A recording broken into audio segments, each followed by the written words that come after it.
আনফাল শরীফের একটা আয়াতে পাকের মধ্যে আল্লাহ পাক রব্বুল আলামিন ইরশাদ করেছেন, বিসমিল্লাহির রহমানির রহিম, ইন্নামাল মুমিনুনা আল্লাযীনা ইযা যুকিরাল্লাহু ওয়াজিলাত কুলুবুহুম ওয়া ইযা তুলিয়াত আলাইহিম আয়াতুহু যাদাতহুম ঈমানা।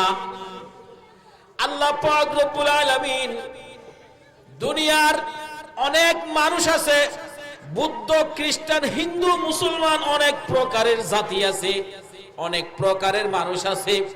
রব্বুল আলামিন পৃথিবীর মানুষদেরকে বাছাই করতেছেন, সংজ্ঞায়িত করলেন, তাদেরকে গুণান্বিত করলেন, ঈমানের গুণে গুণান্বিত করলেন। রব্বুল আলামিন সরাসরি একেবারে প্রজ্ঞাপন জারি করলেন এইভাবে, এই দুনিয়ার মানুষ তোমরা জেনে রাখো, মুমিন ঈমানদার বলা হয় ওই ব্যক্তিকে, ওই মানুষদেরকে যারা রব্বুল আলামিনের ডাক শুনবে, রব্বুল আলামিনের স্মরণ শুনবে, রব্বুল আলামিনের এরকম কোরআন হাদিসের আলোচনা মাহফিলের ডাক শুনবে, তখন তাদের অন্তরের মধ্যে কম্পন সৃষ্টি হয়ে যাবে। তারা ঘরে থাকতে পারবে না, রাস্তায় দোকানে অনর্থক সময় দিতে পারবে না। যাদের অন্তরের মধ্যে ঈমানের বীজ আছে, যাদের অন্তরের মধ্যে ঈমানের কণা লুকায়িত আছে, বৃষ্টি পড়লে যেমন মাটির ভিতর শস্য দানা গজিয়ে উঠে, মুমিন বলা হয় ওই ব্যক্তিকে।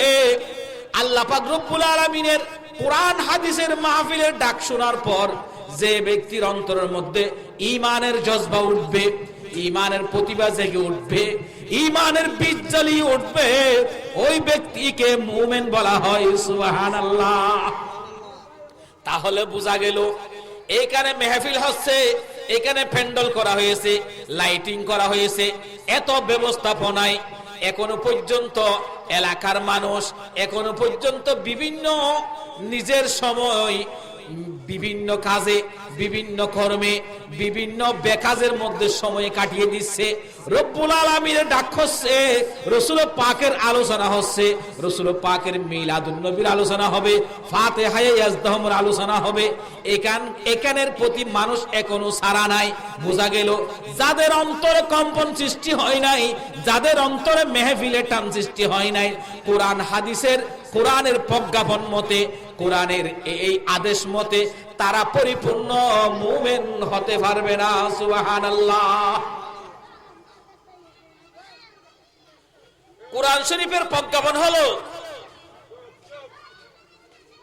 যাদের অন্তরে ঈমানের বীজ আছে, তারা এরকম যখন কোরআন হাদিসের আলোচনা শুনবে, রব্বুল আলামিনের জিকির শুনবে, তাদের অন্তরে কম্পন সৃষ্টি হয়ে যাবে, তাদের ঈমানের যদি বীজ থেকে ঈমান আরো বেড়ে যাবে। সুতরাং ঈমানদার মুমিন মুসলমান মা বোনেরা ঘরের থেকেই শুনবে, এবং আমার বন্ধু ভাইয়েরা, পেয়ারা হাজিরিন, মুরব্বীরা, আপনারা যারা এখনো পর্যন্ত ঘরে কোনো দরকারি কাজ কাম নাই, মেহফিলের প্যান্ডেলে এসে রহমতের ছায়াতলে আপনারা আশ্রয় গ্রহণ করুন। সুবহানাল্লাহ।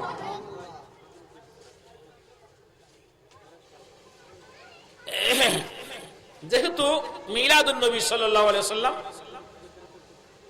আমি একটা, আপনারা আসুন একটা নাত পরিবেশন করি।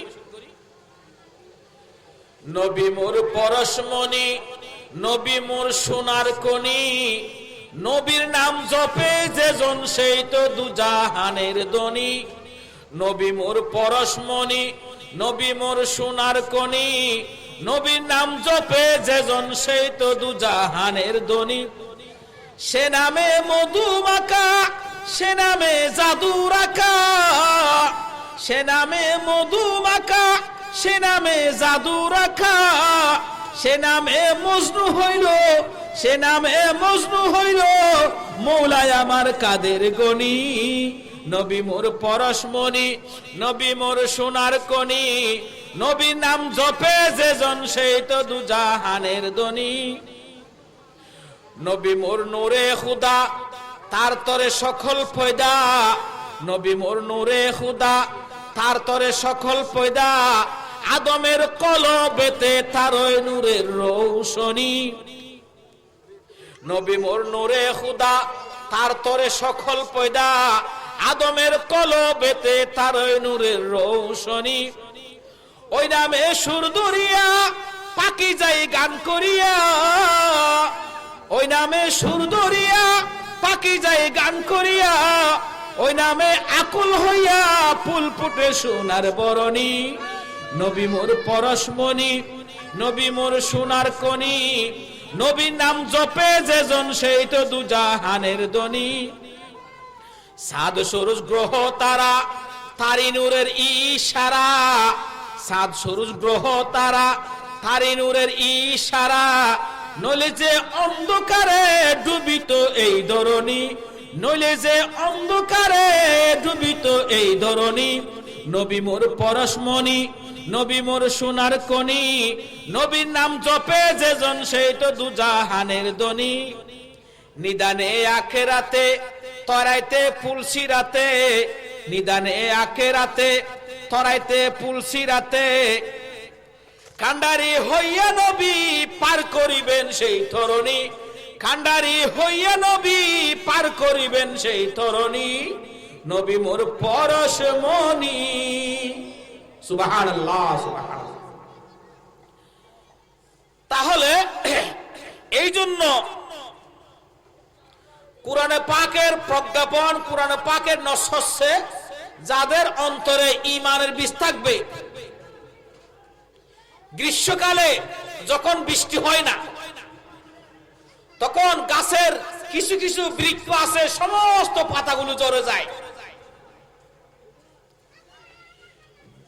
গ্রীষ্মকালে রুদ্রের করতাপে সমস্ত গাছটা মরে গিয়ে শুধুমাত্র মাটির ভিতরে একটা অঙ্কুর থাকে, একটা শিকড়ের মধ্যে তার প্রাণটি বেঁচে থাকে। যখন বর্ষাকাল আসে, যখন সারা পৃথিবীতে যখন ওই জায়গায় যখন বৃষ্টি বর্ষণ হয়, তখন ওই পত্র পল্লবহীন গাছে আবার পাতা গজিয়ে ওঠে, নতুন কৃষ্ণই গজিয়ে ওঠে, নতুন কড়ি, নতুন কলি, নতুন কলি গজিয়ে ওঠে। এবং ওই মাটির ভিতর যেই শিকড় ছিল, যেখানে কোনো পাতা ছিল না, পল্লব ছিল না, সেখানেও অঙ্কুরোদ্গমন হয়। বোঝা গেল ওই বৃক্ষ, ওই পল্লব মরে নাই, তার মধ্যে প্রাণ ছিল। বৃষ্টির পানি পাওয়া মাত্র ওই প্রাণ আবার জেগে উঠলো, পত্র পল্লব দিয়ে চেয়ে উঠলো, একটা মহির হয়ে পরিণত হলো, একটা পরিপূর্ণ বৃক্ষে পরিণত হলো। বোঝা গেল এই মুমিন তোমাদের অন্তরের মধ্যে যদি সামান্যতম যদি ঈমানের বীজ থাকে, ঈমানের যদি পরাণ থাকে, ঈমানের যদি সতেজ থাকে, কোরআন হাদিসের আল্লাহ রাসূলের আলোচনার পর যখন তোমার কানে যাবে, তোমার অন্তরের মধ্যে কম্পন সৃষ্টি হয়ে যাবে। সুবহানাল্লাহ। এই জন্য আপনারা এলাকায় অনেক মানুষ, এখানে যদি কোনো একটা প্যাকেজ দেওয়া হয়, একটা নাট্য অনুষ্ঠান দেওয়া হয়, একটা বিনোদন দেওয়া হয়, তখন রাস্তাঘাট, জায়গা জমি এখানে কন্ট্রোল করার কোনো সুযোগ থাকে না। সুতরাং মাহফিলের পক্ষ থেকে আমি আপনাদেরকে অনুরোধ করছি, দাওয়াত দিচ্ছি, আপনারা মাহফিলে বসে মাহফিলের সৌন্দর্য রক্ষা করুন। যাক, যাই হোক, এবার আমি আমার কথায় আসি। আজকের মাহফিলটা হলো ঈদে মিলাদুন নবী এবং ফাতিহা ইয়াজদাহুম, এই দুইটা অপশন, দুইটা পয়েন্ট এখানে ব্যানারের মধ্যে দেওয়া আছে, আপনারাও জানেন, এবং লিফলেটের মধ্যে দেওয়া আছে ঈদে মিলাদুন নবী সাল্লাল্লাহু আলাইহি ওয়াসাল্লাম এবং ফাতিহা ইয়াজদাহুম। যাক, তো এখানে আমাকে একটা বিষয় দেওয়া হয়েছে, একটা পয়েন্ট ধরে দেওয়া হয়েছে, সেটা হলো গৌসুল আজম আব্দুল কাদের জিলানী রাদিয়াল্লাহু তাআলা আনহুর জীবনী। এটা আমাকে একটা পয়েন্ট দেওয়া হয়েছে। আপনারা যারা মাহফিলে আসছেন, এখানে এমন উদ্দেশ্য নিয়ে আসবেন যাতে মাহফিল থেকে কিছু নিয়ে যেতে পারেন। নইলে আপনার আসা যাওয়া এটা বৃথা হয়ে যাবে। আর যারা মাইকের আওয়াজ দিয়ে যারা এই মাহফিলকে যারা মনে প্রাণে মেনে নিয়েছেন, বিশ্বাস করেছেন, তারা কথাগুলো একটু মনোযোগ সহকারে শুনবেন। আমাকে একটা বিষয় দেওয়া হয়েছে, বিষয়টা হলো গৌসুল আজম আব্দুল কাদের জিলানী রাদিয়াল্লাহু তাআলা আনহুর জীবনী। এটা হলো বিষয়। আমিও সেই বিষয়ের দিকে লক্ষ্য করে কালামুল্লাহ শরীফের 89 নম্বর সূরা সূরাতুল ফজরের একেবারে শেষের আয়াত তিলাওয়াত করেছি, খুতবার অন্তর্ভুক্ত করে। কুরআন শরীফের 114টি সূরার মধ্যে একেবারে 89 নম্বর সূরা সূরাতুল ফজর, এই ফজরের শেষ আয়াতগুলো আমি আলোচনা করেছি, তেলাওয়াত করেছি। তো যদি আপনাদের যদি ধৈর্য ধারণ হয়, রব্বুল আলামিনের পক্ষ থেকে যদি দয়া হয়, গৌসুস সমদানি, কুতুবে রব্বানি, মেহবুব সুবহানি, আব্দুল কাদের জিলানী রাদিয়াল্লাহু তাআলা আনহুর যদি ফয়েজ করম হয়, দুই একটি কথা আপনাদের সামনে পেশ করব। আপনাদের সামনে কিছু একটা বলে আপনাদেরকে কিছু দেওয়ার চেষ্টা করব ইনশাআল্লাহ।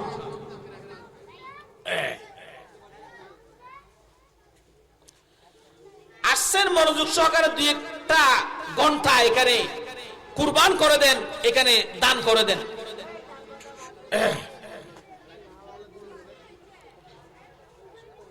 আমাকে দেওয়া হয়েছে জীবনী গৌসুস সমাদানি, মেহবুব সুবহানি, কুতুব রব্বানি, শেখ সৈয়দ মুহিউদ্দিন আব্দুল কাদের জিলানীর জীবনী বলা এটা অত্যন্ত কঠিন বিষয়, অত্যন্ত একটা দুরূহ কাজ।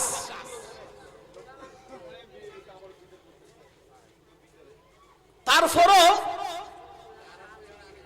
মিশরের আল আজহার বিশ্ববিদ্যালয়ের সামাহাতুশ শেখ লিল জামিয়াতি আল আজহার আল্লামা ইমাম আবুল হাসান আলী শাতনুফি শাফিঈ রাহমাতুল্লাহ আলাইহি, ইনি গৌস পাক রাদিয়াল্লাহু তাআলা আনহুর উপর একটা জীবনী রচনা করেছেন, যেই কিতাবটার নাম হচ্ছে বাহজাতুল আসরার। এবং মোল্লা আলী কারি রাদিয়াল্লাহু তাআলা আনহু গৌস পাকের জীবনের উপর আরেকটা উল্লেখযোগ্য জীবনী রচনা করেছেন, নুজহাতুল খাতের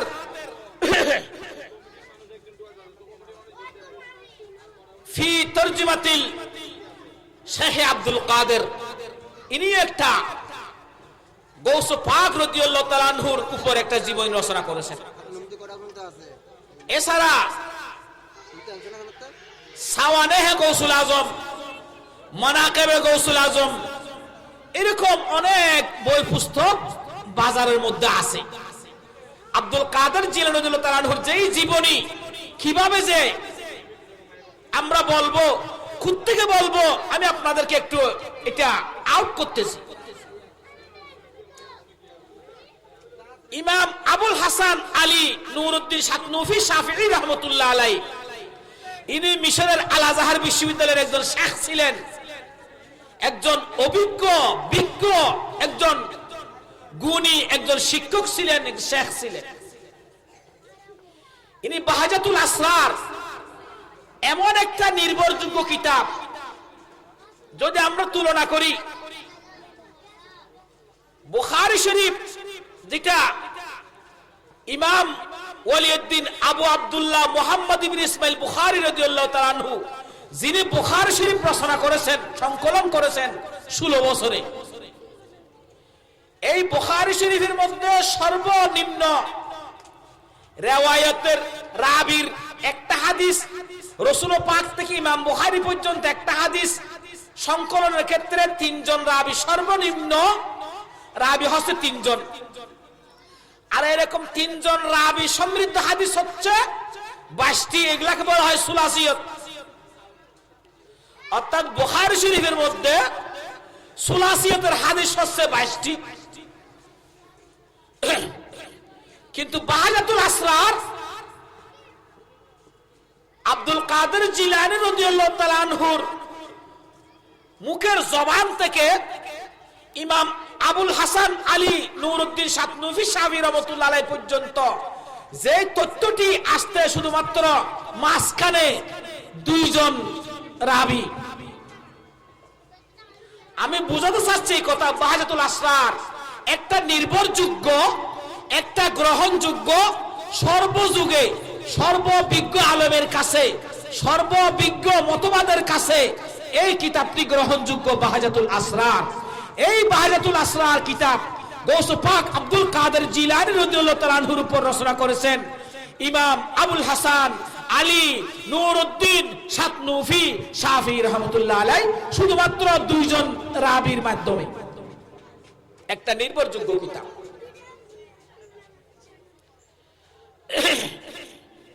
সালাতুন ইয়া রাসূলুল্লাহ আলাইকুম, সালামুন ইয়া হাবিবাল্লাহ আলাইকুম, তেরে নসলে পাক মে है बच्चा बच्चा नूर का, तू है आईने नूर तेरा सब गिराना नूर का, सलातुन या रसूलल्लाह अलैकुम, सलामुन या হাবিবাল্লাহ আলাইকুম। দেখেন, যদি কেউ প্রশ্ন করে হুজুর গৌস পাক আব্দুল কাদের জিলানীর জীবনী বলে লাভ কি, উনার জীবনী রচনা করে লাভ কি, এগুলো এখানে মাহফিলে বলার দরকার কি? যারা বাড়াবাড়ি করে তারা সব কেন বাড়াবাড়ি করতে পারে? যারা তর্ক করে তারা যে কোনো একটা বিষয় নিয়ে তর্ক সৃষ্টি করতে পারে।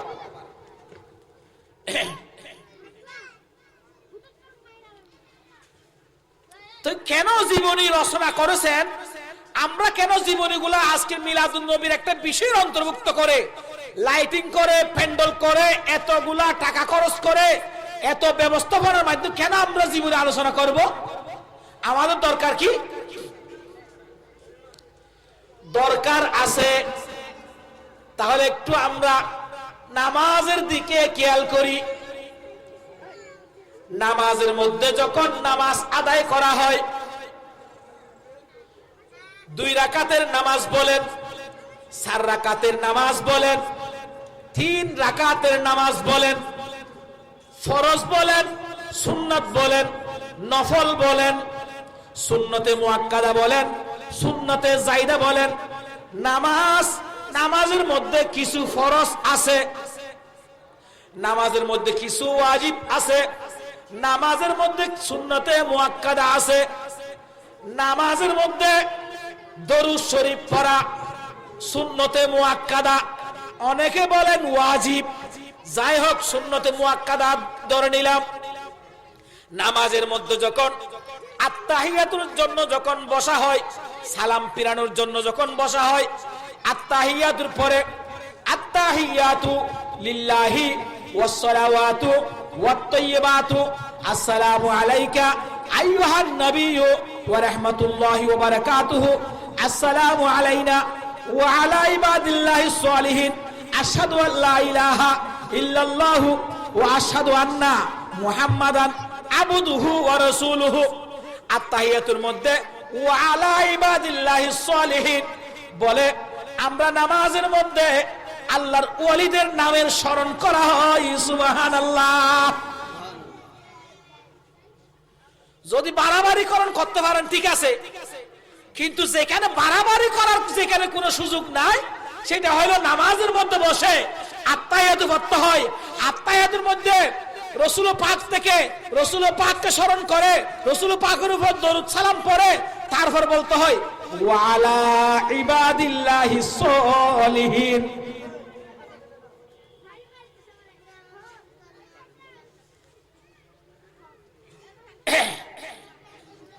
এরপর আসি আত্তাহিয়াতু যখন শেষ হলো, সালাম ফিরানোর জন্য আরো কাজ বাকি আছে, সেটা হলো দরুদ শরীফ। ও মাইকের আওয়াজ তো নাই, আর গলা থেকে কই, আর গলার আওয়াজ আছে না?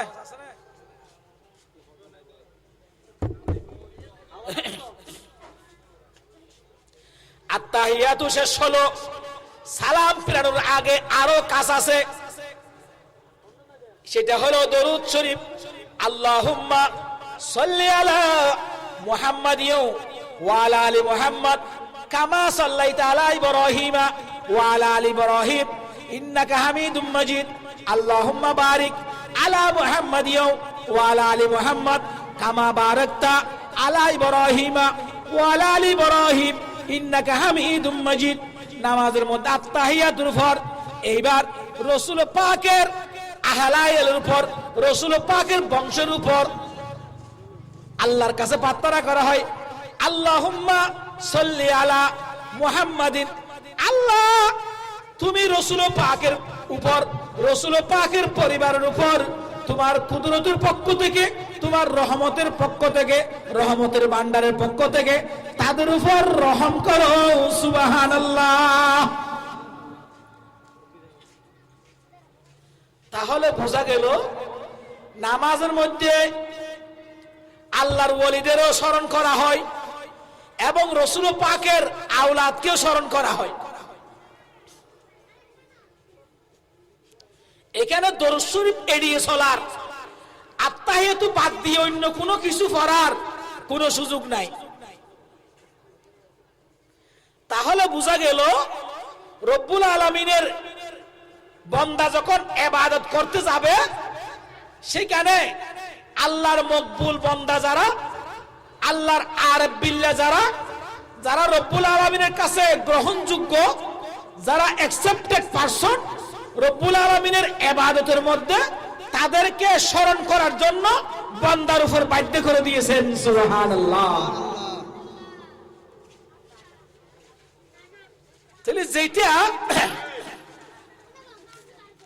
যেটা নামাজের মধ্যে একটা বাধ্যগত কাজ, সেটা আমরা মিলাদুন নবীর মধ্যে আলোচনা করে ওই আউলিয়া কেরামের জীবনী মুসলমানদের ঈমানের অন্তরের মধ্যে যখন ঢুকিয়ে দিব, মুসলমানের ঈমান আরো তাজা হয়ে যাবে। সুবহানাল্লাহ। এই জন্য আলোচনার দরকার আছে। এখন আসেন, হুজুর আপনি বললেন নামাজের মধ্যে আল্লাহর ওলিদের স্মরণ করা হয়, রাসূল পাকের আওলাদের স্মরণ করা হয়। গৌসে পাক আব্দুল কাদের জিলানী কি আওলাদের রাসূল নাকি আমাদের মতন সাধারণ বংশের মানুষ? এইরকম প্রশ্ন আসবে কিনা? আসবে। বাহাজাতুল আসরার, মানাকিবাতে গৌসিয়া, নুজাহাতুল খাতের কিতাবের মধ্যে গৌসুস সামাদানি, কুতুবে রাব্বানি, শেখ সৈয়দ মুহিউদ্দিন আব্দুল কাদের জিলানী রাদিয়াল্লাহু তাআলা আনহু পিতার দিক দিয়ে ইমাম হুসাইন, মাতার দিক দিয়ে ইমাম হাসান, দুনো রাসূল পাকের আওলাদের সাথে সম্পর্ক। সুবহানাল্লাহ। মাতার দিক দিয়ে ইমাম হাসানের সাথে সম্পর্ক, পিতার দিক দিয়ে ইমাম হাসানের সাথে সম্পর্ক, মাতার দিক দিয়ে ইমাম হুসাইনের সাথে সম্পর্ক। সুবহানাল্লাহ। সুতরাং যেই গৌস পাকের সাথে রাসূল পাকের দুইজন নাওয়াসা, দুইজন সরাসরি নাতির সাথে সম্পর্ক, ইনাকে আওলাদ রাসূল বলা ছাড়া আর কোনো কিছু বলার সুযোগ নাই। সুবহানাল্লাহ।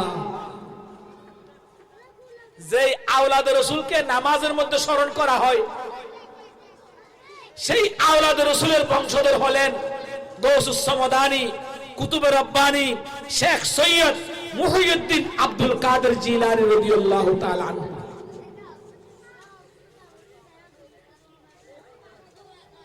দেখেন, আব্দুল কাদের জিলানী রাদিয়াল্লাহু তাআলা আনহুর পিতা আবু সালেহ মুসা জঙ্গি রাদিয়াল্লাহু তাআলা আনহু ইবাদত করতেন, রিয়াজত করতেন, সাধনা করতেন, নামাজ রোজার একেবারে পরিপূর্ণ পরহেজগার ব্যক্তি ছিলেন। এমনকি নদীর পারে, সাগর পারে, জঙ্গলে বিভিন্ন জায়গায় রব্বুল আলামিনের ইবাদত করতেন। গৌসে পাকের পিতা আবু সালেহ মুসা জঙ্গি রহমতুল্লাহ আলাই একদিন নদীর পাড়ে ইবাদত করতে করতে করতে করতে পেটের মধ্যে খিদা আসলো। গৌসে পাকের পিতার কথা বলতেছি, যেটা মানাকিবে গৌসের মধ্যে কথাটা নিয়ে আসছে। আপনারা যারা আসছেন, যারা বিভিন্ন জায়গা থেকে শুনছেন, এখানে কোনো কথা নিজের বানাউট মন্তব্য মিথ্যা এরকম ইনশাআল্লাহ আমরা বলবো না। এটা একটা রাসূল পাকের মিলাদুন নবী, এর সঠিক তথ্যগুলো আপনাদেরকে দিয়ে আপনাদের অন্তঃকরণের মধ্যে যদি ঢুকাতে পারেন, আপনাদের ঈমান মজবুত হয়ে যাবে। সুবহানাল্লাহ। গৌসে পাকের আব্বাজান আবু সালেহ মুসা জঙ্গি নদীর পাড়ে ইবাদত করতে করতে পেটের মধ্যে খিদা চলে আসলো, পেটের মধ্যে বুক আসলো, শরীর দুর্বল হয়ে গেল। কিছু দূর ওই উজান থেকে পানি আসতেছে, স্রোতের পানি, নদীর পানি আসতেছে। আবু সালেহ মুসা জঙ্গি নদীর পাড় দিয়ে হাঁটতেছিলেন, কিছু পাওয়া যায় কিনা। এমন সময় একটা পাকা তরতাজা একটা আপেল পেলেন। আবু সালেহ মুসা জঙ্গি নদীর পাড়ে পানির মধ্যে একটা তাজা ফাঁকা একটা আপেল পেলেন। আবু সালেহ মুসা জঙ্গির অনেক ক্ষুধা, শরীর দুর্বল হয়ে গেছে, খাবারের জন্য ছটফট করতেছে। আবু সালেহ মুসা জঙ্গি রাদিয়াল্লাহু তাআলা আনহু ওই আপেল ভক্ষণ করলেন, খেয়ে ফেললেন, পেটের খিদা নিবারণ করলেন। সুবহানাল্লাহ। এমনে এরকম সাগরের মধ্যে, নদীর মধ্যে কিছু পেলে সেটা খাওয়া জায়েজ, সেটা খাওয়া জায়েজ। নদীতে সাগরে বেশি আসবে কিছু পেলে সেটা খাওয়া জায়েজ, সেটা নেওয়া জায়েজ। ইসলাম হচ্ছে বাইনাল ইফরাত ওয়াত তাফরিদ, কঠিন নয়, বেশি সহজ নয়, মধ্যবর্তী একটা ধর্ম হচ্ছে ইসলাম। আবু সালেহ মুসা জঙ্গি সেটা খেলেন, ক্ষুধা নিবারণ করলেন, উদর পূর্তি করলেন। এইবার অন্তরের মধ্যে একটা তকওয়া সৃষ্টি হয়ে গেল, ভয় সৃষ্টি হয়ে গেল, কম্পন সৃষ্টি হয়ে গেল। যেহেতু মুমিনের অন্তরের মধ্যে সবসময় আল্লাহর ভয়টা কাজ করবে। এই এদেরকে কন্ট্রোল করুন, যারা মাহফিল করতেছেন মাহফিলের সৌন্দর্য রক্ষা করেন এবং এই ছোট ছোট বাচ্চাদেরকে কন্ট্রোল করুন। আর আমার কথাগুলো যদি ভালো না লাগে বলে আমি শেষ করে দিই।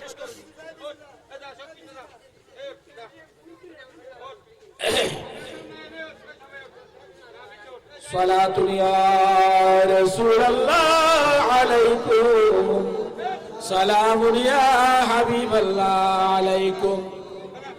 तेरे नस्ले पाक में है बच्चा बच्चा नूर का, तू है आईने नूर तेरा सब घराना नूर का। सलातुल या रसूल अल्लाह अलैकुम, सलामुन या हबीबुल्लाह अलैकुम। आपको सादित होना रंग सादित होना। আবু সালেহ মুসা জঙ্গির অন্তরের মধ্যে কম্পন সৃষ্টি হয়ে গেল। মুমিনের অন্তরের মধ্যে আল্লাহ পাক রব্বুল আলামিনের ভয় তাকে ভয় কাজ করে। চিন্তা করলেন যে আপেলটি খেলাম, এটা কোন মালিকের, কোন বাগানের উজানের দিকে হাঁটলেন, দেখতে পেলেন একটা আপেল বাগান। আপেল বাগানের একটা শাখা নদীর মধ্যে, নদীর মাঝখানে এসে পড়লো।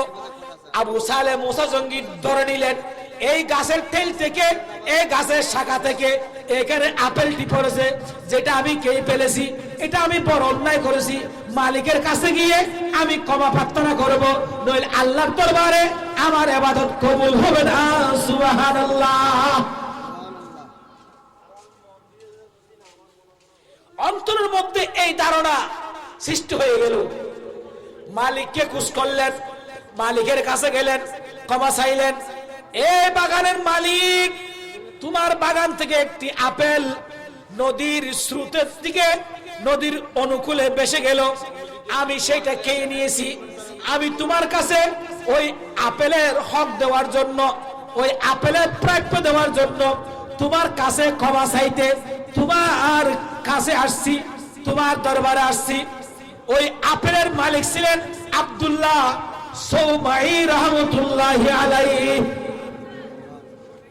ওই আপেল গাছের মালিক ছিলেন হযরতে আব্দুল্লাহ সৌমাই রহমতুল্লাহ আলাইহি। ইনি একজন বুজুর্গ ব্যক্তি। ইনি বুঝতে পারলেন অবুক আবু সালেহ মুসা জঙ্গি ইনি সাধারণ যুবক নয়, সাধারণ মানুষ নয়, রতনে রতন চিনে। ওই আব্দুল্লাহ সামি রাদিয়াল্লাহু তাআলা আনহু আবু সালেহ মুসা জঙ্গিকে বুঝতে পারলেন ইনি সাধারণ মানুষ নয়, ইনাকে বিরাইতে হবে, ইনাকে পটাইতে হবে, ইনাকে নিজের কাছে কেমনে রাখা যায় শর্ত দিলেন। এই আবু সালেহ মুসা জঙ্গি, তুমি যদি এই আপেলের হক যদি পরিশোধ করতে চাও, এই আপেলের হক যদি পরিশোধ করতে চাও, আমার কাছে আমার আপেল বাগানে তোমাকে 12 বছর খেদমত করতে হবে। সুবহানাল্লাহ। মারাকিবে গৌসিয়া কিতাবের মধ্যে কথাটা নিয়ে আসছেন। হ্যাঁ, 12 বছর করার জন্য রাজি হলেন। আবু সালেহ মুসা জঙ্গি 12 বছর বাগানের খেদমত করলেন। আব্দুল্লাহ সৌমাই আবু সালেহ মুসা জঙ্গিকে আধ্যাত্মিক শিক্ষা দিলেন, তরিকতের শিক্ষা দিলেন, নিজের ঈমান আমল শিক্ষা দিলেন। আরো বেশি হযরত আবু সালেহ মুসা জঙ্গিকে আরো বেশি উপযুক্ত করে নিলেন। 12 বছর শেষ হলো। এ আব্দুল্লাহ সাওমি, এবার আমাকে বিদায় দেন, আমি আপনার আপেলের হক বুদয় পরিশোধ করতে পেরেছি, আমাকে বিদায় দেন, আমি নিজের এলাকায় চলে যাব। আব্দুল্লাহ সৌমাই শর্ত দিলেন, তোমাকে আরেকটা শর্ত পূরণ করতে হবে, আমি মাফ করব না। সেটা হলো আমার একজন কন্যা আছে যেটা অন্ধ, ল্যাংড়া, কালো, কুশ্রী, ওই আমার কন্যাকে তোমাকে বিবাহ করতে হবে। সুবহানাল্লাহ। হযরত আব্দুল্লাহ সৌমাই এভাবে শর্ত দিলেন আবু সালেহ মুসা জঙ্গিকে। 12 বছর খেদমত করার পর আবার ওই অন্ধ, ল্যাংড়া, কুঁড়া, কালো, কুশ্রী এই কন্যাকে বিবাহ করার জন্য রাজি হয়ে গেলেন, শুধুমাত্র একটা আপেলের হক পরিশোধ করার জন্য। 12 বছর থাকার পরেও আবু সালেহ মুসা জঙ্গি হযরতে আব্দুল্লাহ সৌমাইর কন্যাকে কোনদিন দেখে নাই। উম্মুল খায়র ফাতেমা রাদিয়াল্লাহু তাআলা আনহা, যিনি হবেন পরবর্তীতে গৌসে পাকের আম্মা জান রাদিয়াল্লাহু তাআলা আনহা, এনাকে দেখে নাই। হ্যাঁ, কথা মতো বিবাহ হলো, বাসর হলো। বাসরের মধ্যে যখন হযরতে আবু সালেহ মুসা জঙ্গি যখন উপস্থিত হলেন, তখন দেখলেন অপূর্ব নিখুঁত একজন ষোড়শী কন্যা সেখানে আবু সালেহ মুসা জঙ্গির জন্য, ওনাকে বরণ করার জন্য, ইনাকে গ্রহণ করার জন্য একেবারে সেজে গুজে বসে আছে। আবু সালেহ মুসা জঙ্গি থমকে গেলেন, গাবড়ে গেলেন, দূরে বাসর ঘর থেকে বের হয়ে গেলেন, আব্দুল্লাহ সৌমাইয়ের কাছে গেলেন। এ আব্দুল্লাহ সৌমাই, তুমি আমাকে বলেছো তোমার কন্যা লেংনা, খুড়া, অন্ধ। আব্দুল্লাহ সৌমাই উত্তর দিলেন, সমাধান দিলেন, এ আবু সালেহ মুসা জঙ্গি, আমার মেয়ে কোনোদিন পরপুরুষের কাছে হেঁটে হেঁটে যায় নাই, এই জন্য বলছি খুড়া। আমার মেয়ে অন্যায় কাজে পা ব্যবহার করে নাই, এই জন্য বলছি ল্যাংড়া। আমার মেয়ে নিজের চক্ষু দিয়ে কোনো পরপুরুষকে দেখে নাই, কোনো খারাপ জিনিস দেখে নাই, এই জন্য বলছি অন্ধ। আমার মেয়েকে কোনোদিন বেগানা পুরুষ দেখে নাই, কোনোদিন বেকাজে ঘর থেকে বাইরে পর্যন্ত বের হয় নাই, এই জন্য বলছি অন্ধ।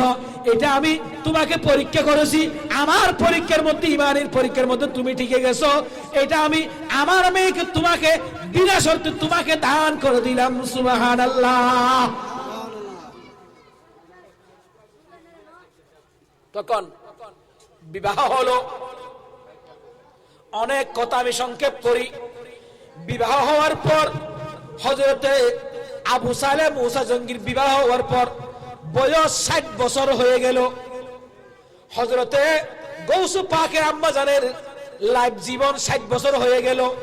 যেহেতু মেয়েদের যখন 55 বছর হয়, যখন 50 বছর হয়, মেয়েদের মা বোনদের হাইস নেফাস উঠে যায়, হাইসের রক্ত আর প্রবাহিত হয় না, তাদের যৌনতা আর থাকে না, তাদের যৌবন বাটি মারে, তাদের যৌবন থাকে না। সুতরাং ওই বয়সে তাদের মধ্যে সন্তান হওয়ার কথা নাই। কিন্তু আল্লাহর কুদরতের কি কুদরত, আল্লাহর কুদরতের কি রহমত, গৌসে পাকের আম্মা জান উম্মুল খায়ের ফাতেমার বয়স যখন 60 বছর হলো, 60 বছরের মধ্যে গৌসে পাকের গর্ভধারণ হলো। সুবহানাল্লাহ।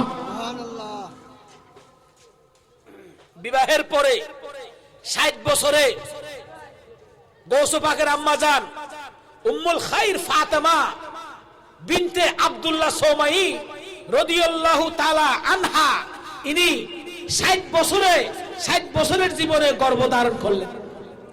গর্ভ যখন ধারণ করলেন, একদিন আসে মা ফাতেমা, একদিন আসে হযরতে মায়েশা সিদ্দিকা, একদিন আসে মা হাওয়া, একদিন আসে মা আসিয়া। এইভাবে আল্লাহর মকবুল পূর্বের মহিলাগণ স্বপ্নের মধ্যে এসে বলতেছেন, হে উম্মুল খায়ের ফাতেমা, তোমার মধ্যে একজন আওলাদে রাসূল জন্মগ্রহণ করবে, রাসূল পাকের নয়নমণি, তোমার মধ্যে একজন অলিকুলের শিরোমণি তোমার মধ্যে জন্মগ্রহণ করছে, তোমার মধ্যে স্থান নিয়েছে, তোমার মধ্যে মারফতের খনি জন্ম নিয়েছে। এইভাবে স্বপ্নের মধ্যে মা আসিয়া, মা হাওয়া, বিবি মরিয়ম এভাবে এসে এসে হযরত উম্মুল খায়ের ফাতেমাকে শুভ সংবাদ দিতেন। এভাবে দিতে দিতে 10 মাস পর্যন্ত শুভ সংবাদ দিলেন। সুবহানাল্লাহ। এখনো দুনিয়ার মধ্যে আসে নাই। গৌস পাকের জীবনী বলতে গেলে এখনো দুনিয়ার মধ্যে আসে নাই। দুনিয়ার মধ্যে না আসার আগে এত কাহিনী, এত জজবা, এত বিশাল আল্লাহর কুদরতের প্রকাশ করলেন গৌসুস সামাদানি, মেহবুব সুবহানি, শেখ সৈয়দ মুহিউদ্দিন আব্দুল কাদের জিলানী রাদিয়াল্লাহু তাআলা আনহু। যখন 471 হিজরি, মনে রাখবেন 471 হিজরি, 471 হিজরির শাওয়াল মাসের 29 তারিখ, পহেলা রমজান। যেহেতু শাওয়াল মাসের 29 তারিখ, এটাকে শরীয়তের ভাষায় বলা হয় ইয়াউমুশ শক, মানে সন্দেহের দিন।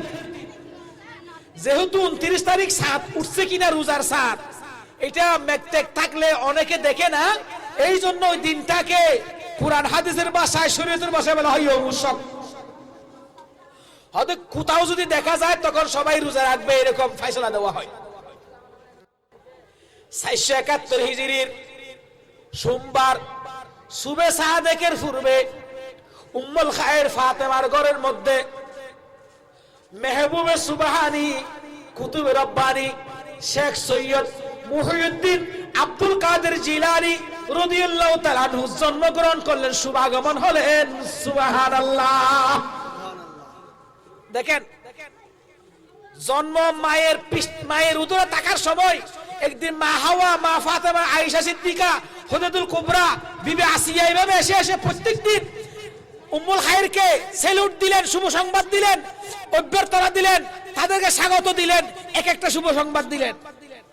যেদিন জন্ম হলো সেই দিন পহেলা রমজান, সুবে সাদেকের সময় আব্দুল কাদের জিলানীর জন্ম হলো। মনে রাখবেন, ইরাকের একটা জিলান নামের একটা শহর, ইরানের বর্তমান ইরানের জিলান নামক একটা শহর, এটাকে জিলানিয়ে বলা হয়, গিলানিয়ে বলা হয়। এটা বর্তমান ইরাকের বাগদাদ থেকে 400 মাইল দূরে। এই ইরানের গিলান শহরে 471 হিজরির সোমবার সুবে সাদেকের সময় গৌসুস সামাদানি, মেহবুবে সুবহানি, কুতুবে রব্বানি, শেখ সৈয়দ মুহিউদ্দিন আব্দুল কাদের জিলানী উম্মুল খায়ের ফাতেমার গর্ভ থেকে দুনিয়ার মধ্যে তশরিফ আনেন। আলহামদুলিল্লাহ। তশরিফ যেদিন এনেছে সেদিন পহেলা রমজান, আকাশ মেঘাচ্ছন্ন ছিল, রমজানের ছাপ দেখা যায় নাই, এবং রমজানের ওই দিন ছিল ইয়াউমুশ শক। অনেকে সন্দেহবশত রোজা রেখেছেন, সবাই রোজা রাখছেন, এখন সাত দেখে নাই রোজা রাখবে কিনা নাকি ভেঙ্গে ফেলবে, এইরকম একটা পরিস্থিতি সৃষ্টি হলো। তখন আল্লাহর একজন ওয়ালি এলাকার মধ্যে ঘোষণা দিলেন, এই রোজাদার মুসলমান মুমিন ব্যক্তি যারা রোজা রেখেছো, তোমরা সাত উঠছে কিনা এটা তোমরা আকাশের দিকে দেখো না। আবু সালেহ মুসা জঙ্গির ঘরের মধ্যে একজন শিশু জন্মগ্রহণ করেছে, উনি যদি মায়ের দুধ পান না করে তখন তোমরা রোজা রাখো, আর উনি যদি মায়ের দুধ পান করে তোমরা রোজা ভেঙে ফেলো। সুবহানাল্লাহ। অর্থাৎ যারা আকাশের মধ্যে চাঁদ দেখে নাই তারা আকাশের চাঁদ নিয়ে ব্যস্ত, চাঁদ দেখা গেছে কিনা।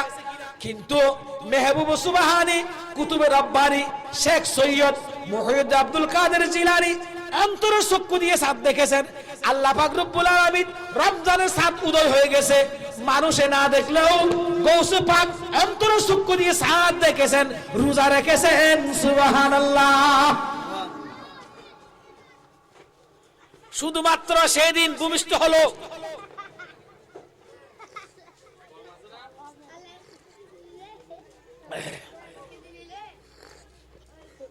শুধুমাত্র সুবহ সাদেকের সময় ভূমিষ্ঠ হলো, মানুষ রোজা রাখবে কিনা একটা পরিস্থিতি সৃষ্টি হলো। তখন গৌসুস সামদানি এই আব্দুল কাদের মায়ের কুলের একজন নবজাতক শিশু, ইনি সুবহ সাদেক থেকে আর দুধ পান করতেছে না, সারাদিন দুধ পান করে নাই, গোটা রমজান মাস দুধ পান করে নাই। যখন ইফতারের পর হয় তখন মায়ের দুধ পান করে। সুবহানাল্লাহ। তো ইনি কি যেমন তেমন মানব?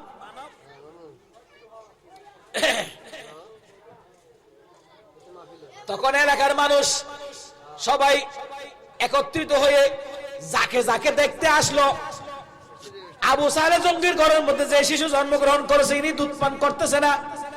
আল্লাহর ওয়ালিরা ঘোষণা দিয়েছেন, এলাকার মধ্যে যারা দরবেশ ছিল তারা ঘোষণা দিয়েছেন, ইনি যদি দুধ পান না করে তাহলে আজকে রোজা তোমরা রোজা ভেঙ্গো না, যেহেতু ইনি রোজা রেখেছেন তোমরা রোজা রাখো। বোঝা গেল আব্দুল কাদের জিলানী রাদিয়াল্লাহু তাআলা আনহু অন্তরের চক্ষু দিয়ে রমজানের চাঁদ দেখেছেন, আর আমরা সাধারণ মানুষ কপালের চক্ষু দিয়ে চাঁদ দেখি নাই। সুবহানাল্লাহ। আল্লাহ পাক রব্বুল আলামিন এই আল্লাহর ওয়ালিদেরকে এমন পাওয়ার দেন যে পাওয়ার এটা সবার থাকে না।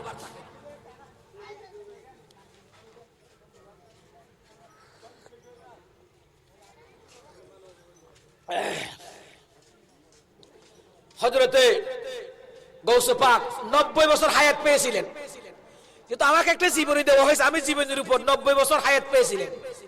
90 বছর 471 হিজরি থেকে 661 হিজরি পর্যন্ত ইনার হায়াতের জিন্দেগি গৌসে পাকের। এখনো দুনিয়ার মধ্যে শুধুমাত্র আসছে অনেক খেলা বন্দাকে দুনিয়ার মানুষকে দেখিয়েছেন। যখন শিশুকাল গৌসে পাকের আম্মা জান উম্মুল খায়র ফাতেমা গৌসে পাকের প্রতি একটু ছোট শিশুর প্রতি একটা দুষ্টমির জন্য একটু রাগ হলেন। এ আব্দুল কাদের, তুমি আমাকে এত জ্বালাও কেন, এত বিরক্ত করে কেন? আব্দুল কাদের বলে উঠলেন, এ আম্মা জান, আমি তোমাকে তোমার গর্ভে থাকা অবস্থায় তোমাকে তোমার ইজ্জত আমি বাঁচাইয়েছি। সুবহানাল্লাহ। মা ছেলে একটা কথোপকথন, একটা কথা। উম্মুল খায়র ফাতেমা বলতেছে, আব্দুল কাদের তুমি আমাকে এত জ্বালাও কেন? এটা স্বাভাবিক একটা আবদার, এটা কোনো গুসার কিছু না, রাগের কিছু না। আব্দুল কাদের বলে উঠলেন, আম্মা জান, আমি আপনার পেটে থাকা অবস্থায়, গর্ভে থাকা অবস্থায় আমি আপনাকে আপনার ইজ্জত আমি বাঁচাইয়েছি, সংরক্ষণ করেছি। এ কথা কি আপনার মনে নাই? হবে কেমনে? এ আম্মা জান, আপনি স্মরণ করুন, যখন আমি আপনার পেটে ছিলাম তখন আপনার কাছে একটা ভিক্ষুক আসছিল, বন্ড একজন ফকির আসছিল ভিক্ষুক। ঘরে তখন আমার আব্বা ছিল না, কেউ ছিল না, ঘরে মানুষ ছিল না, কোনো পুরুষ ছিল না। ওই সময় আপনি ওই সময় আপনি ভিক্ষুককে ভিক্ষা দেওয়ার জন্য ভিতরে চলে গেলেন, তখন ভিক্ষুকের মনের মধ্যে একটা ক্ষুধারণা সৃষ্টি হলো, আপনার উপর উনি গালে পড়ার চেষ্টা করলো। আমি আপনার গর্ভ থেকে রূহ বের হয়ে বাঘের সুরত ধারণ করে ওই ভিক্ষুককে আমি হত্যা করেছিলাম। আপনি দেখেছেন একটা কুত্তাকে বাঘ এসে ওই ভিক্ষুককে হত্যা করলো, আবার বাঘটি চলে গেল। আম্মা জান, আমি হলাম সেই রুহানি বাঘ, ওই আপনার সম্ভ্রম আপনার ইজ্জত রক্ষা করার জন্য বাঘের সুরত ধারণ করে ওই ভিক্ষুককে হত্যা করেছিলাম। সুবহানাল্লাহ। ওদের এটাকে আপনার মনে নাই?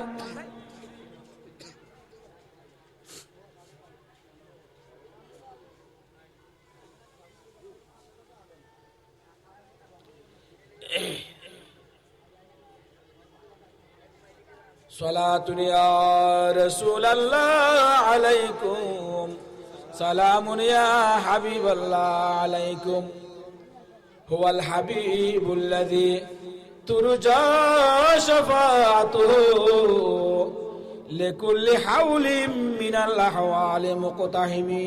সালাতুন ইয়া রাসূলুল্লাহ আলাইকুম, সালামুন ইয়া হাবিবাল্লাহ আলাইকুম। তাহলে গৌস পাক এখনো আসে নাই, মায়ের উদরে মায়ের রেহেমে থাকা অবস্থায় কারামত জাহির করেছে।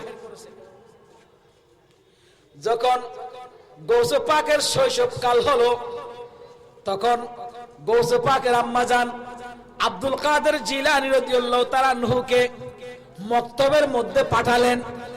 মক্তব মানে ফুরকানিয়া, যেখানে ছোট ছোট বাচ্চাদেরকে প্রাথমিক আরবি অক্ষর জ্ঞানগুলো শেখানো হয়, নামাজের দোয়া শেখানো হয়, নামাজের নিয়ম শেখানো হয়, নামাজের মশালা মশাইল শেখানো হয়।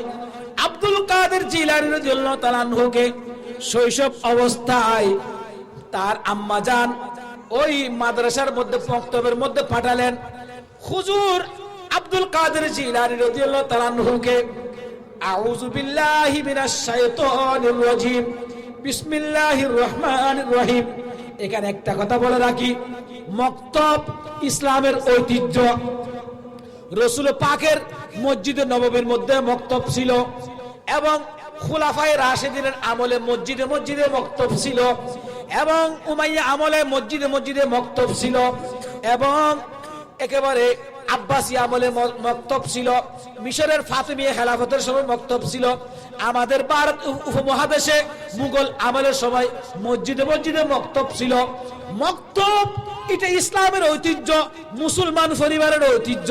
কিন্তু আজকের অবস্থা দেখেন, আজকের সমাজের অবস্থা দেখেন। সমাজের ছেলেমেয়েরা যারা একটু সচ্ছল, তারা সকালবেলায় মক্তব বাদ দিয়ে, সকালবেলা মক্তবের পড়াশোনা বাদ দিয়ে তারা এক গাদা এক বস্তা পিঠের উপর বই নিয়ে কেজি স্কুলের মধ্যে চলে যায়, বিভিন্ন স্কুলের মধ্যে চলে যায়। অর্থাৎ মক্তবকে বাদ দিয়ে তারা স্কুল অর্থাৎ দুনিয়ার শিক্ষাকে বেশি গ্রহণ করেছেন। সুবহানাল্লাহ। গৌস পাককে মক্তবে পাঠালো। এটা কি দিছে যেটা আমি বুঝি না, এটা কি দিছে একটু জিজ্ঞেস করুন তো। এখানে কি বলতে চাইছে? এটা কে দিছে একটু জিজ্ঞেস, এটাকে আমাকে কি বলতে চাইছে একটু বলতে বলুন। এখানে কি লিখছে এগুলা? মক্তবে পাঠালেন। হুজুর বললেন আউযু বিল্লাহি মিনাশ শাইতানির রাজিম, বিসমিল্লাহির রহমানির রহিম, আলহামদুলিল্লাহি রাব্বিল আলামিন, আর রহমানির রহিম, মালিক ইয়াউমিদ্দিন, ইয়াকা না'বুদু ওয়া ইয়াকা নাস্তাঈন। হুজুর আলহামদু শরীফ পাঠ করালেন, সূরা ইখলাস শরীফ পাঠ করালেন, সূরা ফলক শরীফ পাঠ করালেন, নাস শরীফ পাঠ করালেন। এভাবে হুজুর যখন শেষ করলেন, গৌসুস সামাদানি কুতুব রব্বানি শেখ সৈয়দ মুহিউদ্দিন আব্দুল কাদের জিলানী এই পড়া পড়তে একেবারে মক্তবের মধ্যে হুজুরের সামনে কুরআন শরীফের 18 পারা, মতান্তরে 15 পারা একেবারে মুখস্থ হেফজ করে শুনাইয়া দিলেন। সুবহানাল্লাহ, আল্লাহু আকবার, ইয়া রাসূলুল্লাহ, ইয়া গৌসুল আজম দস্তগীর। জিন্দাবাদ জিন্দাবাদ। হুজুরে পড়ালেন আউযুবিল্লাহ বিসমিল্লাহ সূরা আলহামদু শরীফ ফাতিহা শরীফ পাঠ করালেন। গৌসুস সামাদানি থামলেন না, সূরা ফাতিহা শরীফ থেকে শুরু করে করে এক প্রথম পারা, দ্বিতীয় পারা, তৃতীয় পারা, এভাবে মুখস্থ পড়তে পড়তে হুজুরের সামনে 15 পারা, মতান্তরে 18 পারা একেবারে মুখস্থ করে নিলেন, মুখস্থ পড়া দিলেন। সুবহানাল্লাহ। হুজুর জিজ্ঞেস করলেন, এই আব্দুল কাদের, তুমি এইটা কোত্থেকে শিখছো? তুমি তো এখন মক্তবের প্রাথমিক ছাত্র, তুমি এত পারা কোরআন শরীফ কেমনে শিখছো? হুজুর, আমার মা উম্মুল খায়র ফাতেমা, ইনি 18 পারার হাফেজ ছিলেন। ইনি যখন কোরআন তেলাওয়াত করতেন, আমি রুহানি ভাবে প্রত্যেকদিন তার কোরআন তেলাওয়াত শুনে শুনে আমি মুখস্থ করে ফেলেছিলাম। সুবহানাল্লাহ। মায়ের পেটে, মায়ের রেহেমে, যেখানে সন্তানেরা, বাচ্চারা মায়ের হাইজের রক্তগুলো পান করে করে সেখানে বড় হয়, গৌসুস সামাদানি বলতেছে, আমি সেখানে আমার মা যখন কোরআন তেলাওয়াত করতেন সেটা আমি শুনে শুনে আমি 18 পারার হাফেজ ছিলাম। সুবহানাল্লাহ। এই জন্য ওনার জীবনের দরকার আছে। গৌসে পাক যখন যে অবস্থায় গৌসে পাক দুনিয়ার মধ্যে আসছে, আমি কথা শেষের দিকে চলে আসছি, যে সময় 471 হিজরি, যে সময় গৌসে পাক দুনিয়ার মধ্যে তশরিফ আনলেন, উনি বাগদাদ গেলেন 18 বছর বয়সে। বর্তমান ইরানের গিলান শহর থেকে, জিলান শহর থেকে ইনার বয়স যখন 18, তখন তার আম্মাজান হযরত উম্মুল খায়র ফাতেমা ইনাকে বাগদাদের মধ্যে নিজামিয়া মাদ্রাসায় পড়ার জন্য ইনাকে পাঠালেন। পাঠানোর সময়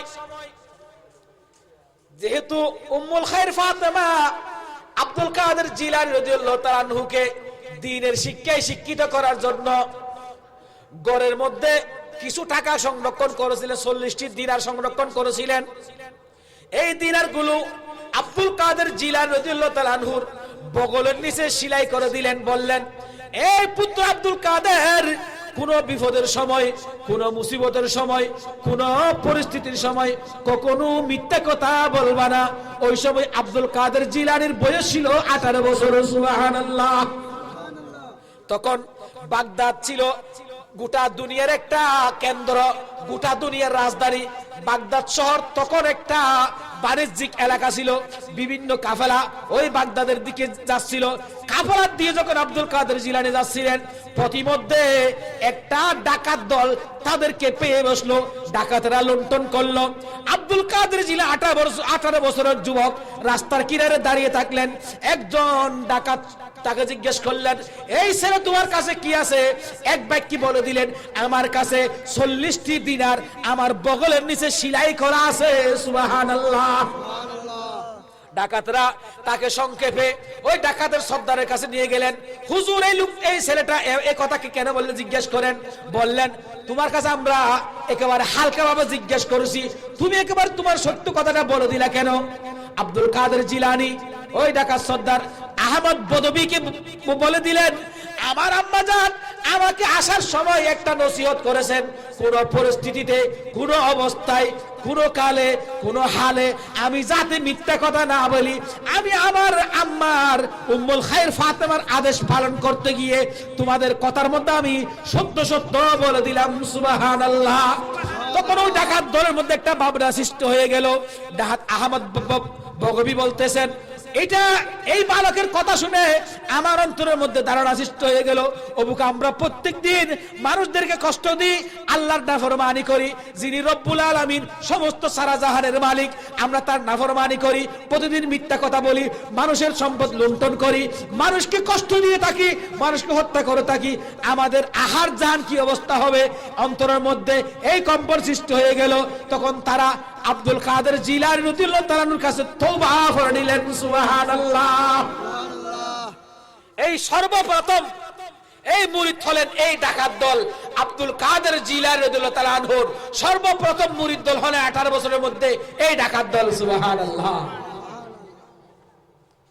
এই জন্য হযরত ইউসুফ আলাইহিস সালাম যখন আল্লাহর কাছে দোয়া করতেন, আল্লাহুম্মা রব্বি আদখিলনি মিন ইবাদিকা সালিহিন, আল্লাহ আমাকে জান্নাতে প্রবেশ করার সময় তোমার সৎ বান্দাদের ওলিদের সাথে প্রবেশ করাইও। সুবহানাল্লাহ।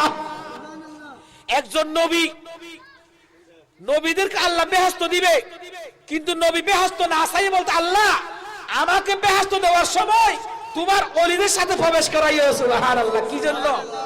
ওলিদের সান্নিধ্যে গেলে, ওলির যখন সান্নিধ্য পায় তখন ডাকাতো সেটা আবদাল হয়ে যায়, কুতুব হয়ে যায়, আল্লাহর ওলি হয়ে যায়। সুবহানাল্লাহ।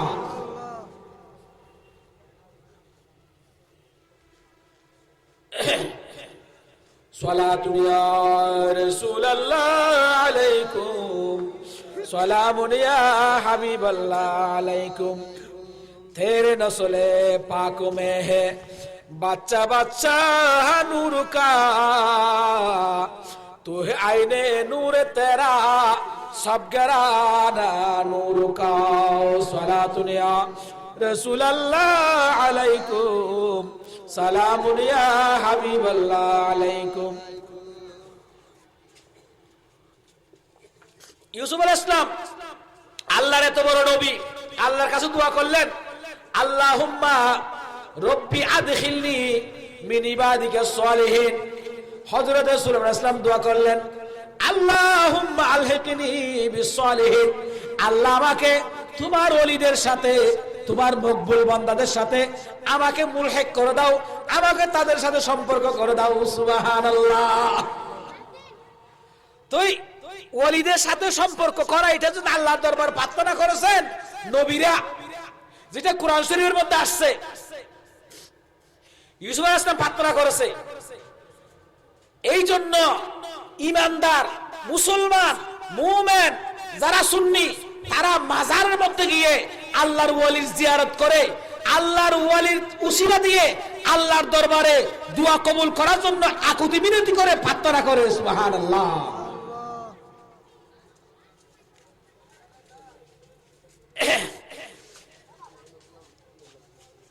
আমরা সবাই এই যে আমরা দুনিয়ার মধ্যে এখন আসি, আমাদের দাদা ফরদাদা তারা দুনিয়ার মধ্যে আসছিল কিন্তু চলে গেছে, আমরাও একদিন চলে যাব। আমাদের সন্তান সন্ততি নাতিপুতি তারা দুনিয়ার মধ্যে থাকবে। দুনিয়ার, এটা হল দুনিয়ার সিস্টেম, এটা নিয়ম। আল্লাহ পাক রব্বুল আলামিন আদম আলাইহিস সালামকে সৃষ্টি করার পর আদমের যত সন্তান আসবে, যত সন্তান দুনিয়ার মধ্যে আসছিল, যারা বর্তমানে আছে, যারা ভবিষ্যতে আসবে, সমস্ত রূহগুলাকে একত্রিত করলেন, সমস্ত রূহগুলাকে একত্রিত করলেন, সবার কাছে জিজ্ঞেস করলেন, আলস্তু বিরব্বিকুম। এটাকে বলা হয় রুজে আজলের অঙ্গীকার। আল্লাহ পাক রব্বুল আলামিন দুনিয়ার মধ্যে যত মানব জাতি আসবে সবার কাছে জিজ্ঞেস করছিলেন, আলস্তু বিরব্বিকুম, আমি কি তোমাদের প্রভু নই? আমি কি তোমাদের প্রতিপালক নই? আমি কি তোমাদের পালন কর্তা নই? এইরকম জিজ্ঞেস করছিলেন, প্রশ্ন করছিলেন। তখন সমস্ত আত্মা, সমস্ত রূহগুলো এক বাক্যে বলেছিলেন, কলু বলা। তারা বলেছিলেন, কলু বলা, হ্যাঁ আপনি আমাদের প্রভু। ওই সময় আদম আলাইহিস সালামের সন্তানদের কতগুলা কাতার ছিল, সারি ছিল। প্রথমটা হলো নবীদের কাতার, ওলিদের কাতার, সালেহিনদের কাতার, সাধারণ মানুষদের কাতার, কাফেরদের কাতার। এইভাবে কাতার বন্দি করে করে রূহগুলাকে একটা জায়গার মধ্যে জমায়েত করেছিলেন। এক রাওয়ায়াত হলো বেহেশতের মধ্যে, আরেক রাওয়ায়াত হলো এই নুমান পাহাড়ের পাদদেশে। যেখানে হোক না কেন, আদম আলাইহিস সালামের সমস্ত সন্তানদেরকে রূহগুলাকে একত্রিত করে রব্বুল আলামিন জিজ্ঞেস করে, আলাস্তু বিরাব্বিকুম, ক্বালু বালা। সবাই বলছিল। সেখানে হযরত আব্দুল কাদের জিলানী রাদিয়াল্লাহু তাআলা আনহুর রূহ ওয়ালিদের কাতারের মধ্যে ছিল, ওয়ালিদের কাতারের মধ্যে ছিল। কিন্তু দেখা গেল ওয়ালিদের কাতারের থেকে একটা রূহ তারকার মতন সেখান থেকে বারবার ছুটে গিয়ে নবীদের কাতারের মধ্যে দাঁড়ানোর জন্য চেষ্টা করলো। ফেরেশতারা তাকে ওয়ালিদের কাতারের মধ্যে দাঁড়ানোর চেষ্টা করতেছে। উনি বারবার গিয়ে নবীদের কাতারে সারিবদ্ধ হয়, ফেরেশতারা আমার ওলিদের কাতারে নিয়ে আসে। এই বিষয়টি হযরতে আদম আলাইহিস সালামের কাছে গেল। আদম আলাইহিস সালাম বললেন, আদম আলাইহিস সালাম জানতে পারলেন এটা আব্দুল কাদের জিলানীর রূহ, ওয়ালিকুলের শিরোমণি। আল্লাহর পক্ষ থেকে ফয়সালা হলো, হে আব্দুল কাদের, তুমি আজকে ওলিদের কাতারে দাঁড়াও। আল্লাহ পাক রব্বুল আলামিনের হুকুম, তোমাকে আমি দুনিয়ার মধ্যে যত ওলি আসবে, অলিকুল আসবে, সমস্ত অলিকুলের তোমাকে সর্দার বানিয়ে দেব। শুধু তাই নয়, সমস্ত অলিদের গর্দানের উপর তোমার গর্দান থাকবে। সুবহানাল্লাহ, আল্লাহু আকবার, ইয়া রাসূলুল্লাহ, ইয়া গাউসুল আজম দস্তগীর, জিন্দাবাদ জিন্দাবাদ জিন্দাবাদ। এ আব্দুল কাদের, তুমি আজকে এই রোজা আজলের ওয়াদার দিনের মধ্যে তুমি আজকে ওলিদের কাতারে দাঁড়াও। দুনিয়ার মধ্যে যখন তুমি যাবে, সমস্ত ওলিদের গর্দানের উপর তোমার কদম হবে, তোমার পা হবে। সুবহানাল্লাহ। আব্দুল কাদের জিলানী রাদিয়াল্লাহু তাআলা আনহু যখন এইরকম দুনিয়ার মধ্যে যখন আসলেন, তখন আব্দুল কাদের জিলানী রাদিয়াল্লাহু তাআলা আনহুর দুইজন বিশিষ্ট হাদেম ছিলেন। একজন হলেন আলী ইবনে হিতি, আরেকজন হলেন বাকা ইবনে বতু। অনেক হাদেম ছিলেন। এই হাদেম গুলো হযরত আব্দুল কাদের জিলানীর খলিফাও ছিলেন, মুরিদও হয়েছিলেন, বেশি ভক্ত ছিলেন। এরা আব্দুল কাদের জিলানীর পাশে পাশে থাকতেন। হযরত আব্দুল কাদের জিলানী রাদিয়াল্লাহু তাআলা আনহু যখন বর্ণনা দিলেন আমার কদম সমস্ত ওলিদের গর্দানের উপর, তখন আলী ইবনে হিতি একেবারে সরাসরি গিয়ে সরাসরি আব্দুল কাদের জিলানীর কদম নিজের কাঁধের উপর, আব্দুল কাদের জিলানী যখন চেয়ারের উপর বসালেন, এবং আলী ইবনে হিতি সরাসরি গিয়ে আব্দুল কাদের জিলানীর কদম নিজের কাঁধের উপর নিলেন। সুবহানাল্লাহ। অর্থাৎ এই কথা বোঝাতে চাচ্ছি, আব্দুল কাদের জিলানী যখন বললেন আমার কদম সমস্ত ওলিদের গর্দানের উপর, তৎকালীন যত আউলিয়া কেরাম ছিলেন সবাই এক বাক্যে, এক কথায়, বিনা শর্তে, বিনা দ্বিধায়, যারা প্র্যাকটিক্যাল ভাবে অনেক আব্দুল কাদের জিলানীর কদম নিজের কাঁধের মধ্যে নিয়ে নিলেন, অনেকে যারা দূরে ছিলেন তারা নিজের ঈমান আমানে আব্দুল কাদের জিলানীর কদম তাদের কাঁধের উপর এটা মেনে নিলেন। সুবহানাল্লাহ। এই জন্য এটাকে বলা হয় ওয়ালিকুলের শিরোমণি, ওয়ালিকুলের শিরোমণি। যাই হোক, আব্দুল কাদের জিলানী রাদিয়াল্লাহু তাআলা আনহু 561 খ্রিস্টাব্দে, 561 হিজরিতে, 471 হিজরিতে জন্ম, 561 হিজরিতে ইনার ওয়াফাত। 90 বছর হায়াত। খেয়াল রাখবেন, 471 মধ্যে 71 হিজরিতে জন্ম, 561 হিজরিতে আব্দুল কাদের জিলানী রাদিয়াল্লাহু তাআলা আনহুর ওয়াফাত। আব্দুল কাদের গৌসুস সামাদানি যখন ওয়াফাতের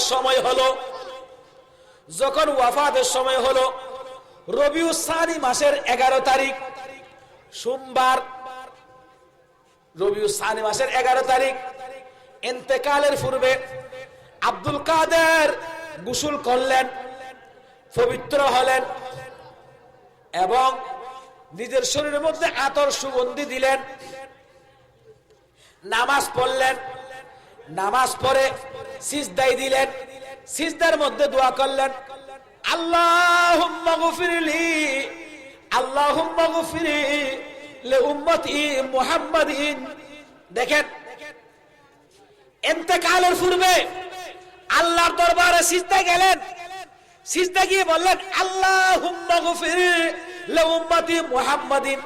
আল্লাহ, এই আব্দুল কাদের 90 বছরের হায়াতের মধ্যে আল্লাহ একেবারে শেষ মুহূর্ত তোমার দরবারে প্রার্থনা করতেছি, শেষ মুহূর্তে আল্লাহ উম্মতে মুহাম্মাদির জীবনের সমস্ত গুনাহ ক্ষমা করিয়ে দিন। সুবহানাল্লাহ। যে আব্দুল কাদেরের জীবনী আজকে আমরা মিলাদুন নবী উপলক্ষে আলোচনা করতেছি, ইনি কত বড় দয়াবান, কত বড় বন্দার জন্য, উম্মত মুহাম্মদের জন্য আল্লাহর দরবারে প্রার্থনা করলেন ইন্তেকালের পূর্ব মুহূর্তে।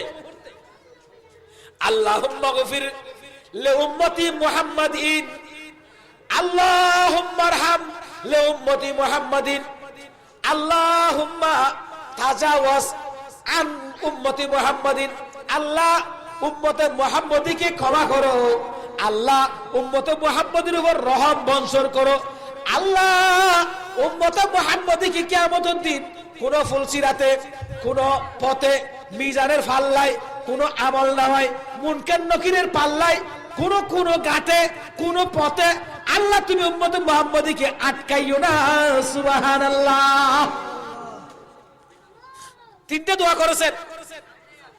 একটা হলো আল্লাহ উম্মতে মুহাম্মদীকে তুমি ক্ষমা করো, আল্লাহ উম্মতে মুহাম্মদের উপর তুমি রহম করো, আল্লাহ উম্মতে মুহাম্মদীকে কিয়ামতের দিন কোন পথে, ফুলসিরাতে, কোন ঘাটে, কবরে, হাসরে, নসরে কোথাও তুমি তাদেরকে বাধা বিঘ্ন করিও না। সুবহানাল্লাহ।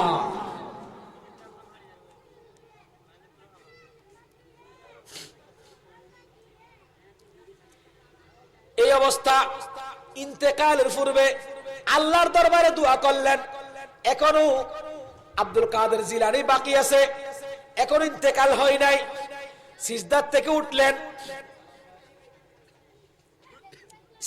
উঠলেন, উঠার পর আল্লাহর পক্ষ থেকে ফেরেশতা আওয়াজ দিলেন, ইয়া আইয়াতুহান নাফসুল মুতমাইন্না তুরজিই ইলা রাব্বিকি রাদিয়াতাম মারদিয়া ফাদখুলি ফি ইবাদি ওয়াদখুলি জান্নাতি। আমি যে এই আয়াতে পাকটা খুতবার মধ্যে তেলাওয়াত করেছি এই জন্য, খুতবার মাথা হাতে অন্তর্ভুক্ত করে আমি এই আয়াত তেলাওয়াত করেছি। ফেরেশতা ডাক দিলেন, ইয়া আইয়াতুহান নাফসুল মুতমাইন্না তুরজিই। এই আগে আয়াতের একটু অনুবাদের দরকার আছে, একটা ব্যাখ্যার দরকার আছে। সূরা ফজরের এই আয়াতের মধ্যে আল্লাহ পাক রব্বুল আলামিন ইরশাদ করেন, ইয়া আইয়াতুহান নাফসুল মুতমাইন্না, এ প্রশান্তি আত্মা, প্রশান্তিময় আত্মা। প্রশান্তিময় আত্মা হলো এরা, মানুষের যে আত্মা আল্লাহ পাকের জিকিরে, আল্লাহ পাকের স্মরণে, কুরআন হাদিসের জিকিরে, কুরআন হাদিসের স্মরণে, আল্লাহ রাসূলের জিকিরে, আল্লাহ রাসূলের স্মরণে, আউলিয়া কেরামের জিকিরে, আউলিয়া কেরামের স্মরণে যে আত্মা শান্তি পায় এটাকে বলা হয় মুতমাইন্না নফসে মুতমাইন্না। মানুষের যে আত্মা আল্লাহ রাসূলের জিকিরে, কুরআন হাদিসের জিকিরে, আউলিয়া কেরামের জিকিরে যে আত্মা শান্তি লাভ করে, যে আত্মা শান্তি পায় এটাকে বলা হয় মুতমাইন্না। আল্লাহ পাক রব্বুল আলামিন কুরআনের মধ্যে ইরশাদ করেন, ইয়া আইয়াতুহান নাফসুল মুতমাইন্না তুরজিই, তুমি ফিরে এসো। এ নফসে মুতমাইন্না, প্রশান্তিময় আত্মা, যে আত্মা আল্লাহ রাসূলের নাম শুনলে, আল্লাহর জিকির শুনলে, আল্লাহর জিকির হলে, কুরআনের আয়াত শুনলে যে আত্মা প্রশান্তি পায়, শান্তি পায়, ওই আত্মা তুমি আমার দিকে ফিরে এসো। ইরজিই, তুমি আমার দিকে ফিরে এসো। তাহলে বোঝা গেল ওই প্রশান্তিময় আত্মা এটা রব্বুল আলামিনের দিকে ফিরে যাওয়ার জন্য রব্বুল আলামিন আদেশ দিলেন, কুরআনের মধ্যে ইরশাদ করলেন, নাযিল করলেন। প্রশান্তিময় আত্মাকে আল্লাহ পাক রব্বুল আলামিন দাওয়াত দিয়ে নিজের দিকে ফিরিয়ে নিলেন। ইলা রাব্বিকি, তোমার প্রভুর দিকে। ও প্রশান্তিময় আত্মা, তোমার স্থান ছিল তোমার প্রভুর কাছে, এখনো তুমি তোমার প্রভুর কাছে চলে যাও।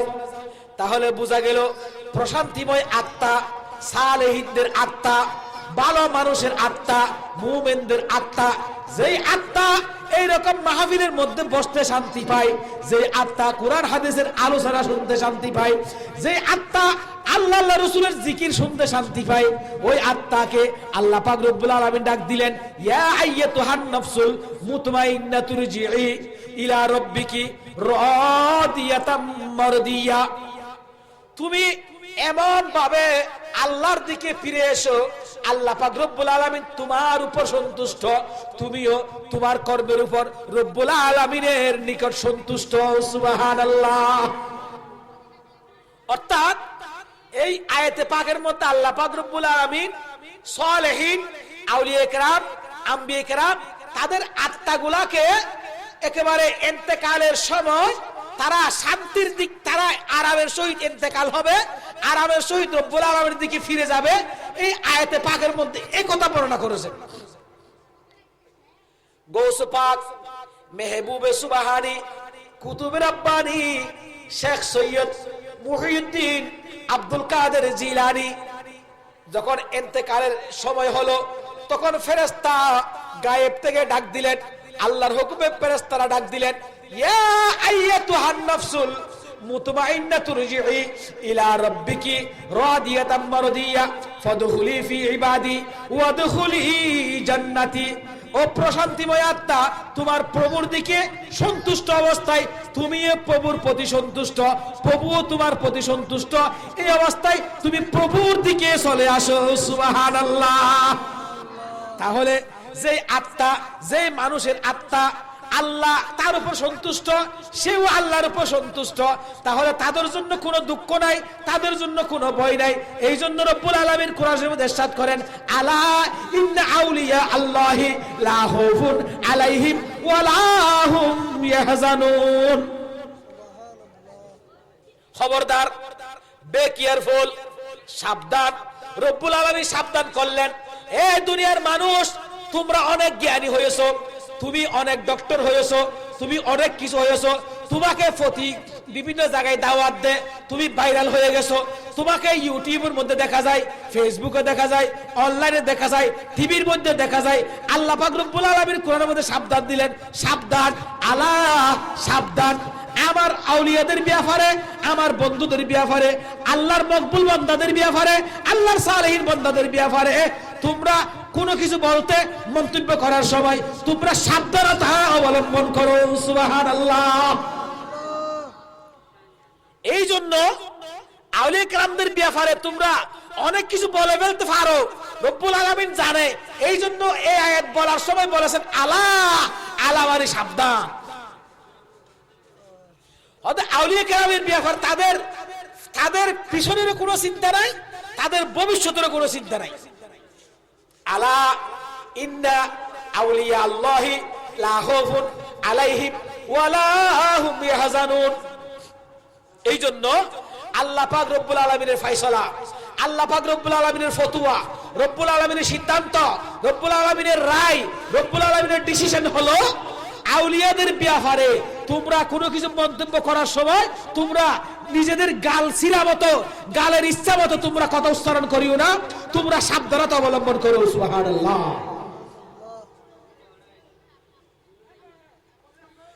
561 হিজরির সোমবার রবিউল সানি মাসের 11 তারিখ আব্দুল কাদের জিলানী রাদিয়াল্লাহু তাআলা আনহু ইন্তেকাল করেছেন। ইন্না লিল্লাহি ওয়া ইন্না ইলাইহি রাজিউন। বাগদাদের বাবুল এজাজ আব্দুল কাদের জিলানী রাদিয়াল্লাহু তাআলা আনহুর মাদ্রাসা, ওই মাদ্রাসার প্রাঙ্গণে আব্দুল কাদের জিলানীকে সেখানে দাফন করা হয়। বাবুল এজাজ এটা যেমন তেমন আমাদের মতন এইরকম মাদ্রাসা না। একদিন বাগদাদের মধ্যে কলেরা হলো, কলেরা মানে মহামারী, ডায়রিয়া, ব্যাপক হারে মানুষ মারা গেল। আব্দুল কাদের জিলানীর কাছে মানুষেরা আশ্রয় চাওয়ার জন্য আসলো, সাহায্য চাওয়ার জন্য আসলো, উসিলা নেওয়ার জন্য আসলো। এই জন্য ইনি গৌসুল আজম, ও আব্দুল কাদের, তোমার এলাকার মানুষ মহামারীর মধ্যে মারা যাচ্ছে, এখন কি হবে? আব্দুল কাদের জিলানী টিকা মারতে বলে নাই। আজকে আমরা যেহেতু করোনা হলো, বিদেশ থেকে 1.5 বছর পর টিকা আসলো, ফাইজার আসলো, বিভিন্ন টিকা আসলো, আমরা টিকা মারতেছি। আব্দুল কাদের জিলানী রাদিয়াল্লাহু তাআলা পরামর্শ দিলেন, ও বাগদাদের মানুষ, যারা যে এলাকার মধ্যে কলেরা মারা যাচ্ছে, তোমরা আমার মাদ্রাসার বাবুল এজাজ মাদ্রাসার পুকুর থেকে তোমরা পানি পান করো। সুবহানাল্লাহ। তোমরা আমার বাবুল এজাজ মাদ্রাসার পুকুর থেকে তোমরা পানি পান করো, এবং আমার মাদ্রাসার আশেপাশে যেগুলো গাছ আছে, গাছ ওই তোমরা সেখান থেকে ফসল পাতার গাছ খাও, তোমাদের কলেরা চলে যাবে। সুবহানাল্লাহ।